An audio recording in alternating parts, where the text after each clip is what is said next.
Hello दोस्त, आप लोग कैसे हैं। आपने देखा था कि पिछले वाले वीडियो में बारिश होने की वजह से कुछ तकनीकी प्रॉब्लम आने लगी थी, जिसकी वजह से मुझे बीच में ही वीडियो स्टॉप करके जाना पड़ा। ठीक है, उसके लिए मुझे क्षमा करिएगा।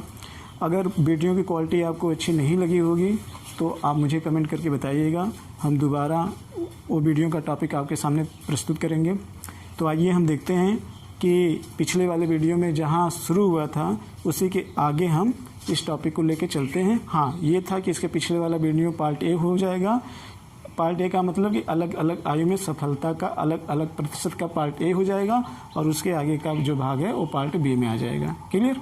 तो देखिए भाई, हमारा जो चर्चा हो रहा था, ये चर्चा हो रहा था कि किसी भी प्रतियोगी परीक्षाओं के फॉर्म भरने के लिए, खासतौर पीसीएस की मैं बात कर रहा हूँ, इससे प्रेरणा आप अन्य एग्ज़ामों में ले लेना।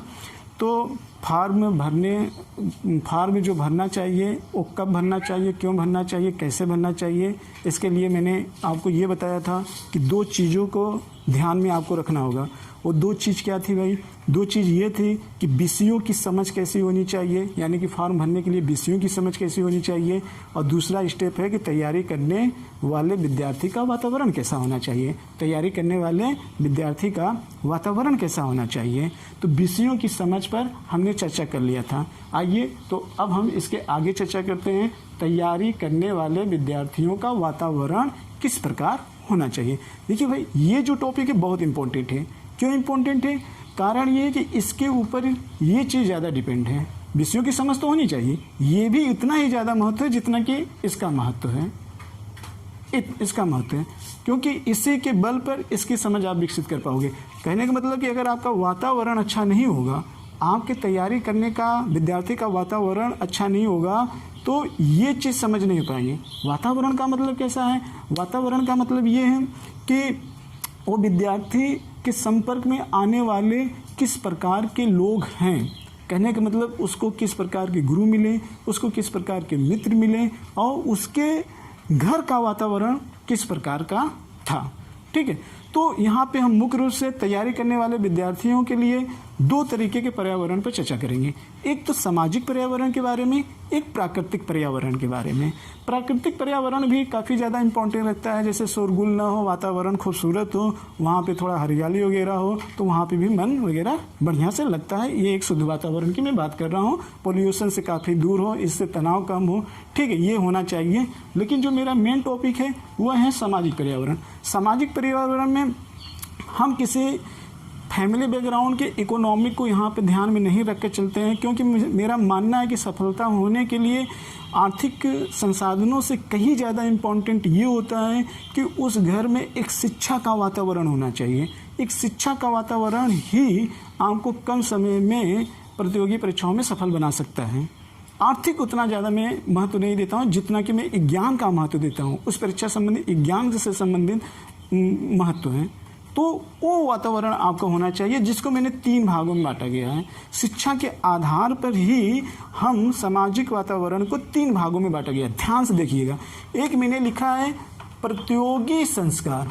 ये क्या है भाई? अभी मैं बता रहा हूँ। दूसरा लिखा है कि काम चलाओ, और तीसरा मैं लिखा हूँ निम्न डिग्री। ध्यान से सुनिएगा।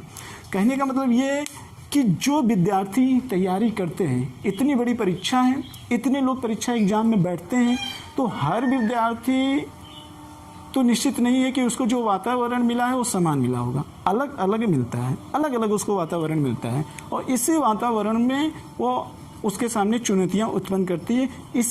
यही कारण होता है कि अलग अलग विद्यार्थी अलग अलग आयु में सफल क्यों होते हैं।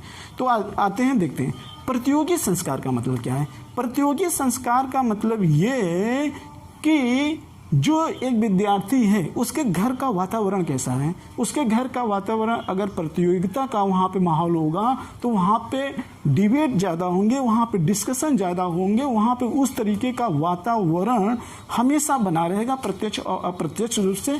और यही वातावरण उसके अंदर रुचि पैदा कर देती है बचपन से, और यही रुचि उसके अंदर जिज्ञासा पैदा कर देती है, और यही जिज्ञासा उसके मांग को बढ़ा देती है, और यही मांग ही उसके नॉलेज का एक भंडार हो जाता है, और यही भंडार कम समयों में सफलता का रस चखाती है।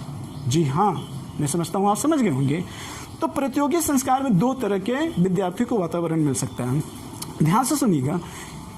एक विद्यार्थी प्रतियोगी संस्कार, यानी कि कुछ विद्यार्थी ऐसे हो सकते हैं कि वो जिस एग्जाम की तैयारी कर रहा हो, जिस एग्जाम की, जैसे वो पीसीएस की तैयारी कर रहा हो या सिविल प्रतियोगिता से जुड़ा हो, तो उसी के अनुरूप अगर वातावरण मिल जाए, यानी कि उसके घर में भी कोई ना कोई उस एग्जाम की तैयारी के अनुभवों से होकर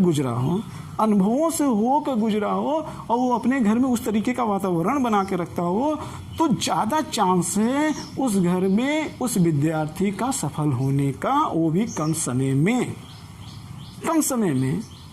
हाँ जी, निश्चित रूप से आप भ्रम की स्थिति में मत पड़िए, ये सच्चाई है, उसके ज़्यादा संभावना होगी।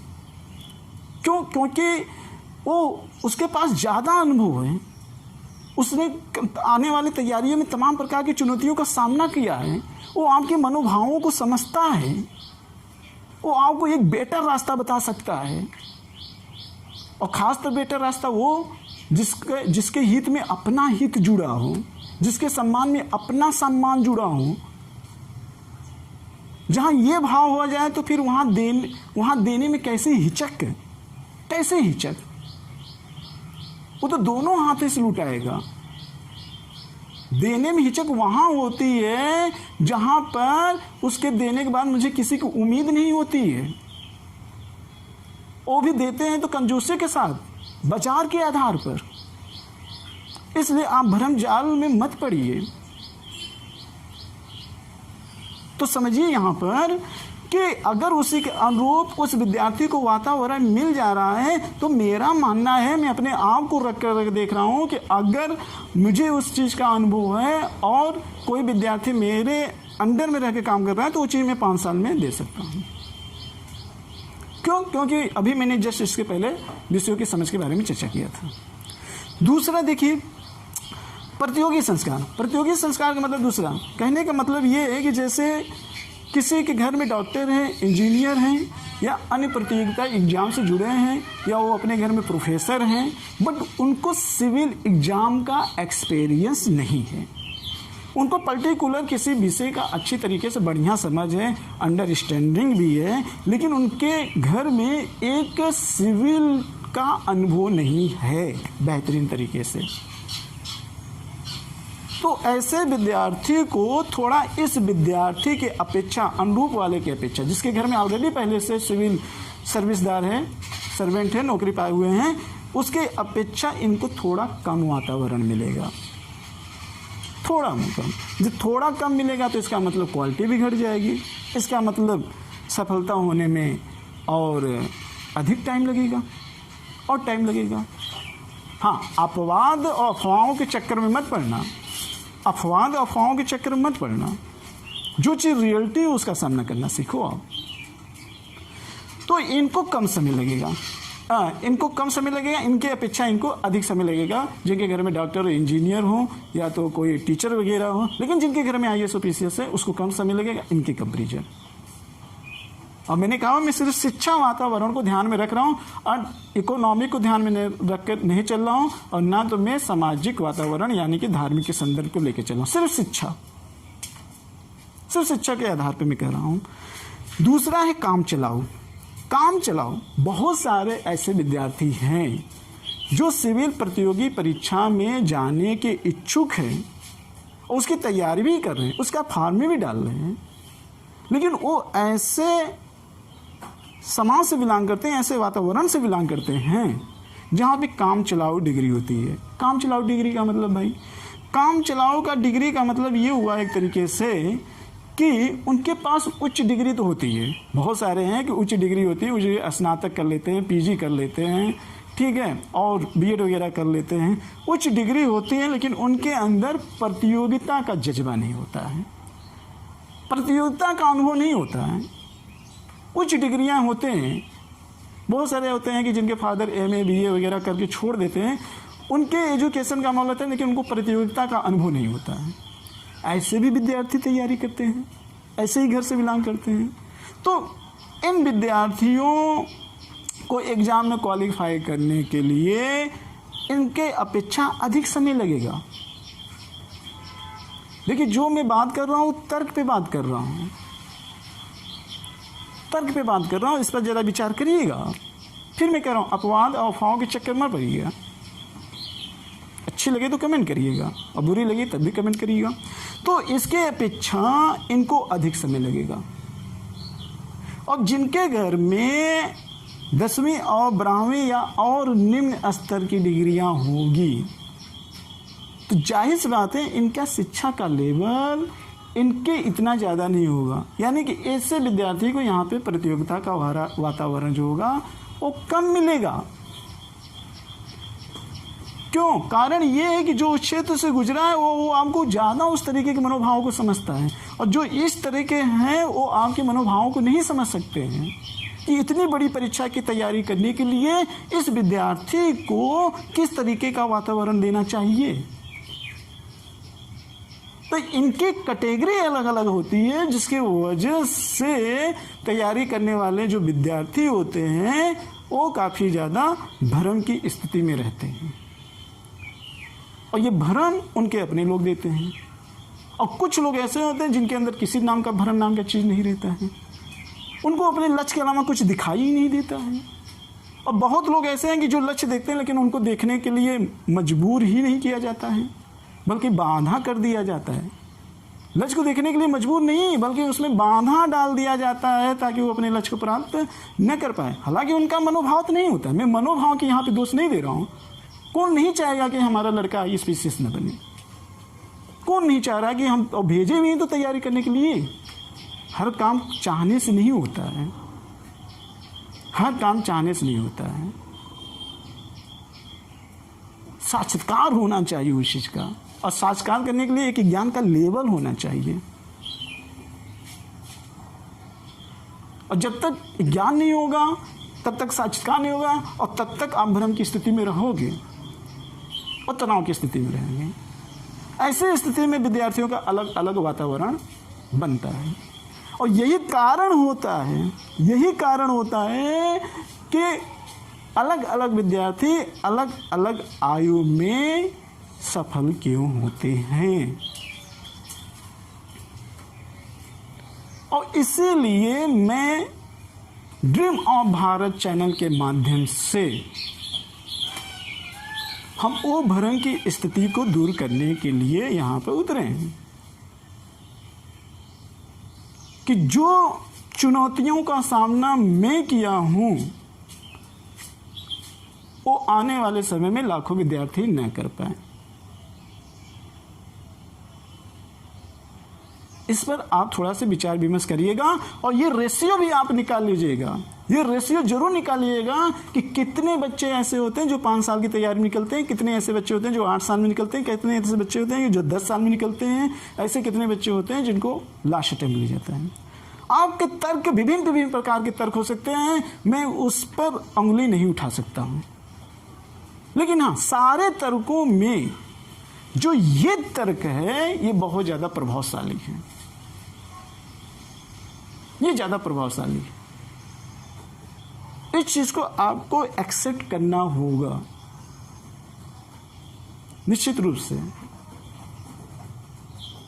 तो तैयारी करने वाले विद्यार्थियों का वातावरण कैसा होना चाहिए? अच्छा होना चाहिए। वातावरण मिला अच्छा, सफलता जल्दी मिल जाएगी।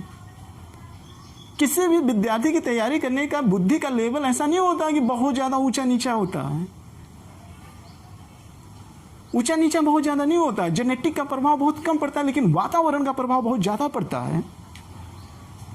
किसी विचारक ने ये कहा है, किसी विचारक ने ये कहा है कि 6 महीने के बच्चे को आप मुझे उठा के दे दो, और आप जो चाहते हो उसके बनाने के लिए मैं उसको वो बना सकता हूं। चाहे उसके फादर किसान हो, चाहे मजदूर हो, चाहे डीएम हो, चाहे IAS हो, चाहे किसी भी पूंजीपति से कैटेगरी को हो, चाहे वो संत हो, चाहे जैसे भी हो, लेकिन जो आप चाहते हो 6 महीने के बच्चे को अगर आप मुझे दे दो, जो चाहते हो वो बना दो। इसका मतलब कि जन्म से कोई मूर्ख नहीं होता, ना तो जन्म से कोई संत होता है।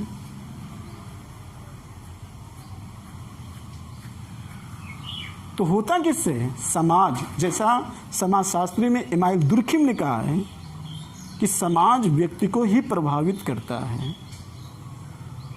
हमारे चरित्र का जो निर्माण है वो समाज के द्वारा होता है और हमको इन्हीं चुनौतियों का सामना करके आगे बढ़ना है।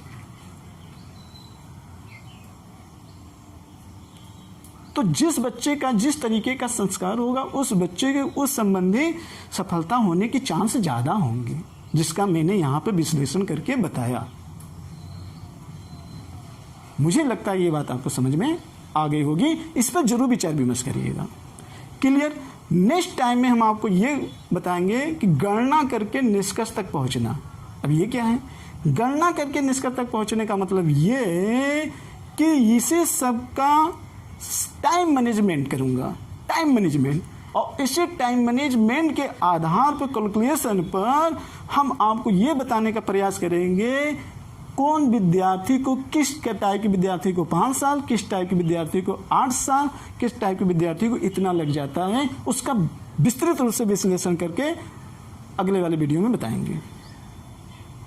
कैलकुलेशन करके, घंटे वाइज कैलकुलेशन करके बताया जाएगा। लेकिन हाँ, यहीं से ये चीज़ें उठाई जाएंगी, लेकिन वहाँ पर टाइम का खेला रहेगा, टाइम मैनेजमेंट।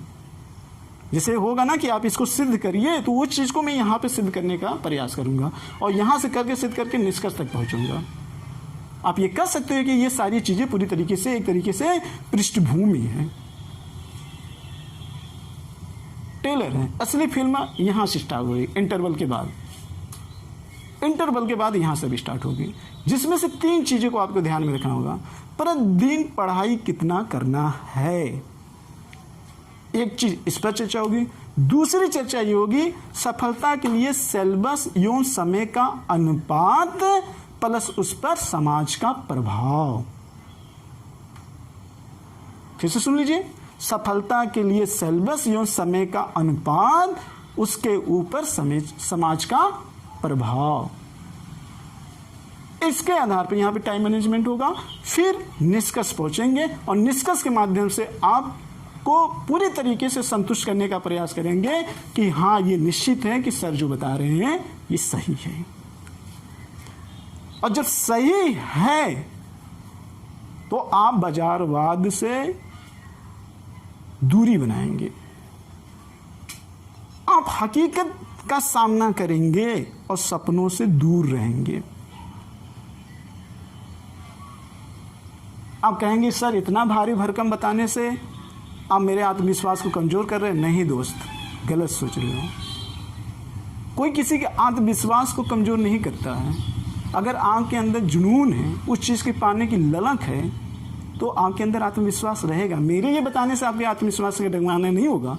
आत्मविश्वासी व्यक्ति वो होता है जो सच्चाई का सामने करने की ताकत रखता है।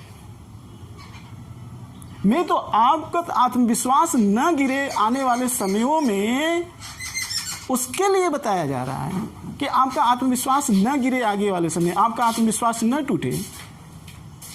हम आपको बीच मैदान में लेकर जाकर नहीं छुड़ाना चाहते हैं, इसीलिए उसके पहले ही आपके अंदर वो सारे एंटीवायरस बना देना चाहते हैं जो मझधार में फंसने के बाद प्रतिरक्षा का निर्माण कर सकें, ताकि आप आगे वाले समय में तनावों को झेल सकें। और जो तनाव, मतलब जो इस तनाव को झेल लें, वो तनाव से बच सकें।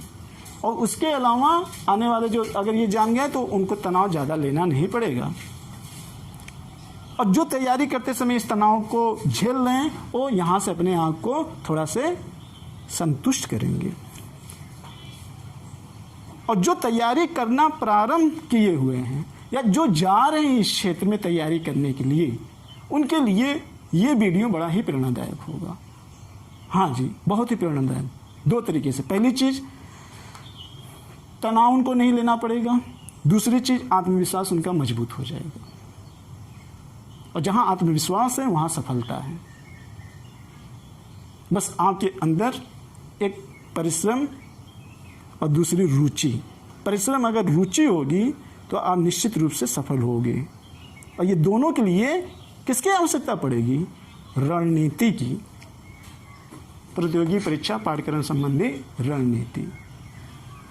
तो पूरे विषयों को पढ़ाने से पहले मेरा ये उद्देश्य है कि आपको पहले रणनीति के बारे में बताया जाए, फिर हम एक टॉपिक के बाद टॉपिक विषय पर आएंगे।